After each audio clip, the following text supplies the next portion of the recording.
जय हिंद बच्चों। इसके पहले के वीडियो में हम लोगों ने पढ़ चुका है विलयन और विलयन के घटक, जैसे विलेय क्या होते हैं, विलायक क्या होते हैं। इसके अतिरिक्त विलयन के प्रकार भी देखा है हम लोगों ने। द्विअंगी विलयन क्या है, त्रिअंगी विलयन क्या है, और विलयन के प्रकार में हमने पढ़ा था पदार्थों की भौतिक अवस्था के आधार पर विलयन के प्रकार। तो हमने पदार्थों की भौतिक अवस्था के आधार पर विलयन के प्रकार 9 प्रकार के हमने विलयन पढ़े थे। यदि आप लोगों ने पिछला वीडियो नहीं देखा है तो प्लीज़ आप पिछला वीडियो देख लें, उसके बाद इस वीडियो को देखेंगे। तो आज हम पढ़ने वाले हैं सांद्रता के आधार पर विलयनों के प्रकार, है ना। सांद्रता के आधार पर विलयन कितने प्रकार के होते हैं ये हम आज जानेंगे बारी बारी से। तो नमस्कार बच्चों, मेरा नाम है दीपक और आप देख रहे हैं यादव सर PCMB चैनल। तो आओ आज शुरू करते हैं सांद्रता के आधार पर विलयनों के प्रकार। तो सबसे पहले हम बात करेंगे बेटा विलयन कितने प्रकार के होते हैं सांद्रता के आधार पर। तो विलयन होते हैं 5 प्रकार के, जैसा कि आपको दिखाई दे रहा है। सांद्र विलयन, तनु विलयन, संतृप्त विलयन और असंतृप्त विलयन, अति संतृप्त विलयन, है ना। ऐसे 5 प्रकार हैं। किसके आधार पर हैं ये? सांद्रता के आधार पर हैं, ठीक है। तो सांद्रता क्या होती है, सांद्रता किस पर निर्भर करता है, ये बात आपको बताता हूँ, समझें। देखो भैया, मान लो आपके पास में एक पात्र है। इस पात्र के अंदर यहाँ कोई द्रव भरा हुआ है, जैसे पानी भरा हुआ है। इस पानी में या किसी द्रव में हमने क्या किया है, यहाँ पर विलेय पदार्थों को मिलाया। विलेय क्या होते हैं, विलायक क्या होते हैं, मैंने पिछले वीडियो में समझाया था, उसको देख लो आप लोग, समझ में आ जाएगा। तो हमारे पास में कोई द्रव है जिसके अंदर हम लोगों ने क्या मिलाया हुआ है, यहाँ पे विलेय पदार्थ मिलाया हुआ है। तो विलेय पदार्थ की संख्या जो है वो सांद्रता को डिसाइड करती है कि सांद्रता कितनी होगी। सांद्रता का अर्थ होता है बेटा गाढ़ापन, है ना, कि वो कितना गाढ़ा है या कितना पतला है, ठीक है।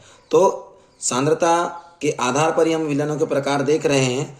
तो सांद्रता किस पर निर्भर करती है, यदि आपसे पूछा जाए तो आपको बोलना है विलेय कणों की संख्या पर निर्भर करती है। किस पर निर्भर करती है? विलेय कणों की संख्या पर निर्भर करती है। तो चलो अब हम देखेंगे सबसे पहले सांद्र विलयन क्या है। देखो भैया, सांद्र का मतलब है, दूसरा शब्द है बेटा सांद्र का मतलब होता है गाढ़ा। अपनी भाषा में यदि देखें अपन लोग तो गाढ़ा नहीं बोलते क्या, तो गाढ़ा अगर विलयन है तो उस विलयन को आप सांद्र विलयन कह सकते हैं। अब गाढ़ा विलयन कैसे बनेगा, तो उसके लिए ध्यान दो। यदि आपके पास मान लो कि 100 ml जल है, कितने ml जल है बेटा, 100 ml जल है। इस 100 ml जल में आपने इसमें विलेय पदार्थ के रूप में शक्कर या नमक को केवल 2 ग्राम लिया है। कितने ग्राम लिया? 2 ग्राम लिया। 100 ml जल में 2 ग्राम शक्कर या नमक का जो विलयन बनेगा, ऐसा विलयन क्या कहलाएगा?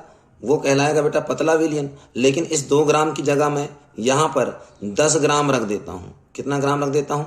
10 ग्राम रखता हूँ।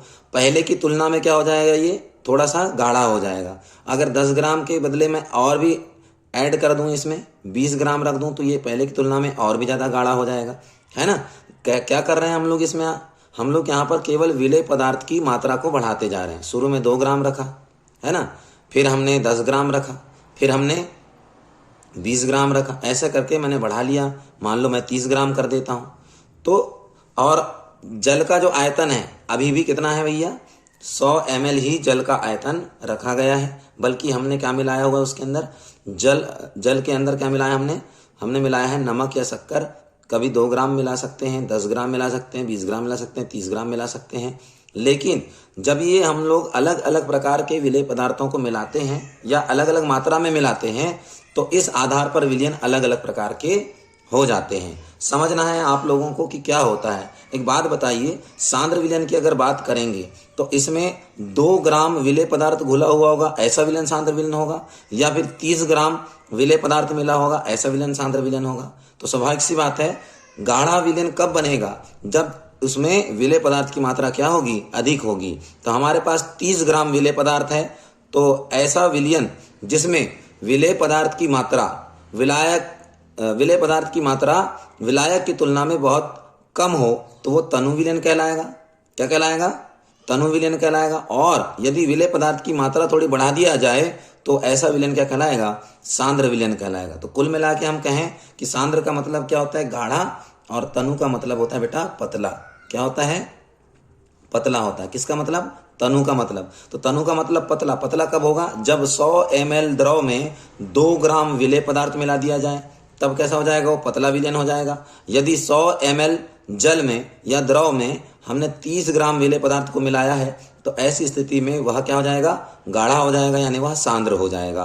तो सांद्र विलयन किसे कहेंगे? सांद्र विलयन ऐसे विलयन होते हैं जिनमें विलेय पदार्थ की मात्रा जो होती है विलायक और विलेय पदार्थ की मात्रा अधिक होती है, और तनु विलयन वो होते हैं जिनमें विलेय पदार्थ की तुलना में विलायक पदार्थ की तुलना में जो होते हैं विलेय पदार्थ की मात्रा बहुत कम होती है, बहुत अल्प होती है, तो उसे क्या कहते हैं? तनु विलयन कहते हैं। तो इतनी बात समझ में आ गई होगी।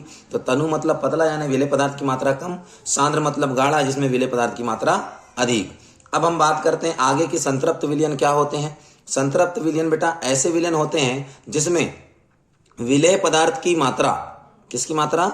विलेय पदार्थ की मात्रा और अधिक न घोली जा सके, और अधिक न घोली जा सके, तो ऐसा विलयन क्या कहलाता है? संतृप्त विलयन कहलाता है। क्या कहलाता है बेटा? संतृप्त विलयन कहलाता है। संतृप्त का मतलब वह तृप्त हो चुका है। समझे कि नहीं समझे? अभी आप लोगों को आगे के एग्जाम्पल बताऊंगा, तो उससे आपको पूरे विलयनों के जो प्रकार हैं, जिसमें सांद्रता के आधार पर विलयन के प्रकार हैं, ये सभी के सभी आपको समझ में आ जाएंगे। ठीक है, तो अभी समझो ऐसे कि संतृप्त विलयन किसे कहते हैं। तो संतृप्त विलयन वे विलयन होते हैं बेटा जिसमें विलेय पदार्थ की और अधिक मात्रा नहीं घोल सकते, तो उन्हें क्या कहते हैं? संतृप्त विलयन कहते हैं। और असंतृप्त विलयन किन्हें कहेंगे? असंतृप्त विलयन ऐसे विलयन होंगे जिसमें विलेय पदार्थ की और अधिक मात्रा घोली जा सके, तो ऐसा विलयन क्या कहलाएगा? असंतृप्त विलयन कहलाएगा। बोलो, संतृप्त विलयन कौन होंगे? जिनमें विलेय पदार्थ की मात्रा और अधिक न घोली जा सके। जबकि असंतृप्त विलयन कौन होंगे? असंतृप्त विलयन वे विलयन होंगे जिनमें विलेय पदार्थ की मात्रा और अधिक घोली जा सके, तो ऐसा विलयन क्या कहलाएगा बच्चे? ऐसा विलयन कहलाएगा असंतृप्त विलयन। ठीक है, अब आगे देखो, लास्ट में बचा हुआ है कौन सा? अति संतृप्त विलयन। अति संतृप्त विलयन कौन होते हैं भाई? तो ऐसे विलयन होते हैं जिनमें विलेय पदार्थ की मात्रा संतृप्त विलयन की तुलना में अधिक होते हैं। संतृप्त विलयन की तुलना में क्या होते हैं बेटा? अधिक होते हैं। ऐसे विलयन कहलाते हैं कौन? अति संतृप्त विलयन कहलाते हैं। चलो इनको अब ना एक एग्जाम्पल से समझते हैं। सही बात है कि नहीं? तो चलिए, यदि आपके पास में मान लो, अभी मैंने आपको एग्जाम्पल ही बताया कि आपके पास में मान लो 1 गिलास पानी है। ठीक है बेटा, 1 गिलास क्या है? पानी है। और 1 गिलास पानी में आपने, है ना, 50 ग्राम तो आपने शक्कर घोल दिया, 10 ग्राम तो आपने नमक घोल दिया, है ना, 10 ग्राम क्या कर दिया? नमक घोल दिया। और इसमें हल्का 5 ml ले लेते हैं। चलो 5 ml जो है ये नींबू का रस डाल दिया। अब बताओ ये शरबत बन गया है। ये शरबत जो होगा ये तनु होगा कि सांद्र होगा? तो सर इसमें तो भैया ये 50 ग्राम इसमें क्या मिला हुआ है? शक्कर मिला हुआ है मान लो, इसमें 10 ग्राम तो नमक मिला हुआ है मान लो, और 5 ml क्या मिला हुआ है? नींबू का रस मिला हुआ है। इसका मतलब ये जो विलयन होगा कैसा विलयन होगा? ये होगा सांद्र विलयन, क्योंकि ये गाढ़ा हो गया। जबकि इसी में मान लो एक आपके पास में यही गिलास है, और गिलास में आपने ये पानी ले लिया मान लो, और पानी में आपने थोड़ा सा शक्कर घोला है, मान लो 10 ग्राम आपने शक्कर घोला, 2 ग्राम आपने नमक घोला, और 2-3 बूंद, है ना, 2 से 3 बूंद क्या घोल दिया आपने? नींबू का रस घोल दिया। तो अब आप देखिए ये विलयन तो बहुत पतला हो जाएगा। तो ऐसे विलयन को क्या कहेंगे हम लोग? तनु विलयन कहेंगे। क्या कहेंगे बेटा?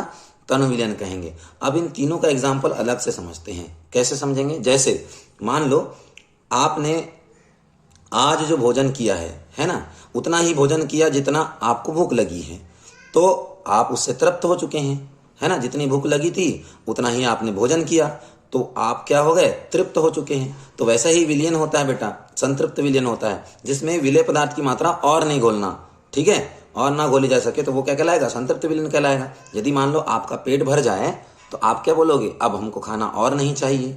तो उसी प्रकार से विलयन भी होता है जिसमें विलेय पदार्थ की मात्रा और अधिक नहीं घोली जा सकती। तो ऐसा विलयन क्या कहलाता है? क्या कहलाता है? संतृप्त विलयन कहलाता है। क्या कहलाता है बच्चे? संतृप्त विलयन कहलाता है। लेकिन असंतृप्त विलयन क्या होगा? मान लो आप कहीं पर गए हुए हो खाना मिल रहा है आपको खाना खाने के लिए, लेकिन आप ना शर्मा शर्मा के खाना खा रहे हो, और शर्माने के समय में क्या होगा कि भैया आप ना आधा पेट खा के आ जाओगे और फिर आपको लगेगा कि यार और खाना चाहिए था, है ना, हम तो खाली पेट रह गए, आधा ही खाए हैं। तो ऐसे में आपको और खाने की जरूरत है। तो विलयन भी कुछ ऐसा ही होता है बेटा, जिसमें और अधिक विलेय पदार्थ की मात्रा घोली जा सके, ऐसा विलयन क्या कहलाता है? असंतृप्त विलयन कहलाता है। अब अति संतृप्त विलयन का भी एग्जाम्पल समझ लो। अति संतृप्त विलयन कौन होंगे? देखो, अति संतृप्त विलयन में तो मैंने आपको अभी बताया हुआ है कि जिसमें विलेय पदार्थ की मात्रा संतृप्त विलयन से अधिक होती है, यानी आपका पेट तो भर गया है ना। संतृप्त का मतलब क्या होना? पेट भर जाना। तो बेटा आपका पेट तो भर गया है, लेकिन मान लो कुछ अच्छा व्यंजन बना है आपके घर में और आपने उस दिन बहुत ज़्यादा, पेट भर गया था फिर भी बहुत ज़्यादा जबरदस्ती क्या कर लिया आपने, खाना और ज़्यादा खा लिया है। तो और ज़्यादा खाने से क्या हो जाएगा? और ज़्यादा संतृप्त हो जाओगे। तो ऐसी स्थिति में आप क्या हो गए? अति संतृप्त हो गए। तो उसी प्रकार से अति संतृप्त विलयन भी होता है। अति संतृप्त विलयन किसको बोलेंगे? ऐसे विलयन जिनमें विलेय पदार्थ की मात्रा संतृप्त विलयन की अपेक्षा क्या होती है?